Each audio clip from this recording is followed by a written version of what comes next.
Diu ફુદમ road ઉપર આજે ફરી અકસ્માત. દીવ ફુદમ રોડ ઉપર કોહિનૂર હોટલ પાસે 4 વ્હીલર ગાડી અને બાઇક વચ્ચે ગંભીર અકસ્માત સર્જાયો.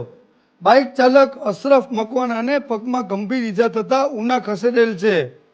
દીવ ફુદમ રોડ ઉપર એક સાઈડનું કામ ચાલુ હોય જેથી એક જ સાઈડ ઉપર વાહનોની અવરજવર થવાના કારણે આ અકસ્માતો સર્જાતા હોય છે, જેથી દરેક લોકોને ખાસ સતર્ક રહેવું અને વાહન ધીમે ચલાવવા ખાસ અનુરોધ છે.